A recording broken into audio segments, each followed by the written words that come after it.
दोस्तों, अल्लाह ताला ने कुरान में फरमाया है कि हमने हर कौम के अंदर एक नबी यानी डर सुनाने वाला भेजा है। लेकिन यहाँ एक बहुत बड़ा सवाल पैदा होता है, अगर अल्लाह ने हर कौम में नबी भेजे तो फिर हिंदुस्तान की सरजमीन पर अल्लाह ने किस पैगंबर को भेजा था? क्या भारत में भी कोई नबी आए थे? और अगर आए थे तो वह कौन थे? और हिंदू धर्म को मानने वाले लोग आखिर किस नबी की उम्मत हैं? आज हम आपको इसी सवाल का जवाब देने वाले हैं और यकीन मानिए यह हकीकत जानकर आप भी हैरान रह जाएंगे। इसीलिए आज का यह वीडियो आप सभी के लिए बहुत खास है।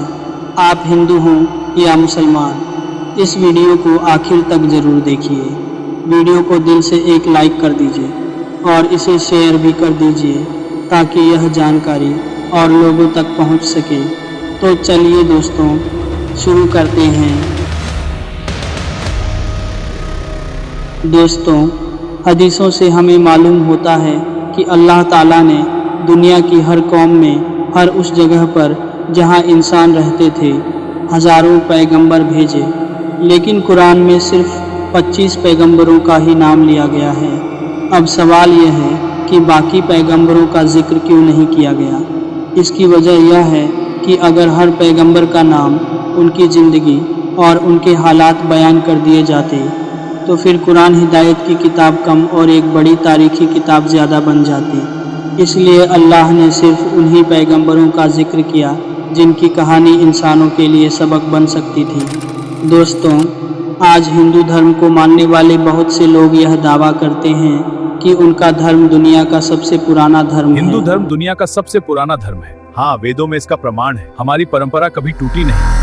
वह कहते हैं कि उनका धर्म मुसलमानों की तारीख से भी हजारों साल पुराना है और उनका यह भी कहना है कि हिंदुस्तान की धरती पर कभी कोई नबी नहीं आया।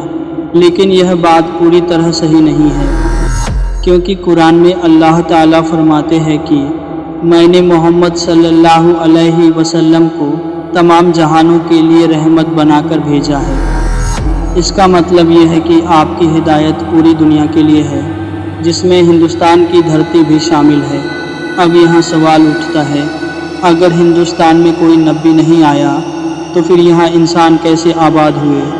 दोस्तों, इस्लाम के मुताबिक दुनिया का पहला इंसान और पहला नबी आदम अलैहिस्सलाम थे।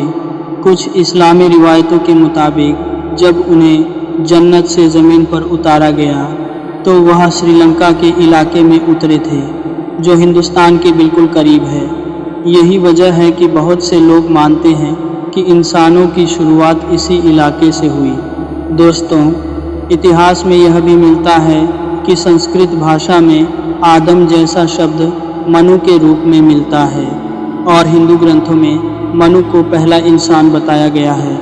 हालांकि इस बारे में पक्के इस्लामी सबूत मौजूद नहीं हैं, लेकिन कई इतिहासकार इन दोनों किरदारों में समानता बताते हैं। दोस्तों, एक और बड़े पैगंबर का जिक्र आता है और वह है नूह अलैहिस्सलाम। उन्होंने अपनी कौम को करीब 900 साल तक अल्लाह की तरफ बुलाया, सबसे बड़ा है, उसकी सामने लेकिन उनकी कौम ने उनकी बात नहीं मानी। मेरी बात मानो, अल्लाह हम जा रहे हैं। आखिरकार अल्लाह ने एक बहुत बड़ा तूफान भेजा, जिसे इतिहास में तूफान नूह कहा जाता है। और उसी वक्त नूह अलैहिस्सलाम ने अल्लाह के हुक्म से एक बड़ी कश्ती बनाई। इस कश्ती में ईमान वाले लोग और जानवरों के जोड़े बैठाए गए और इस तरह इंसानियत को बचा लिया गया। आज भी दुनिया के कई इतिहासकार यह दावा करते हैं कि इस कश्ती के कुछ निशान तुर्की के माउंट अरारत पहाड़ के पास मिले हैं। देखो, ये लकड़ी में कुछ निशान है, स्कैन करो, ग्लो कर रहा है। ये निशान तुर्की के माउंट अरारत के पास है, शायद कोई महत्व। हालांकि वैज्ञानिकों में इस बात पर आज भी बहस जारी है।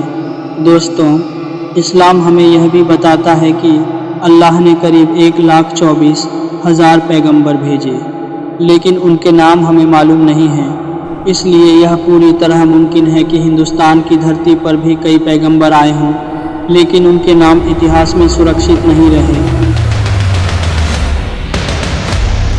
और आखिर में अल्लाह ने इंसानियत की हिदायत के लिए आखिरी पैगंबर भेजे और वह हैं मोहम्मद सल्लल्लाहु अलैहि वसल्लम। अब क़यामत तक कोई नया नबी नहीं आएगा। अब यह जिम्मेदारी उनकी उम्मत पर है कि वह अल्लाह का पैगाम पूरी दुनिया तक पहुँचाए।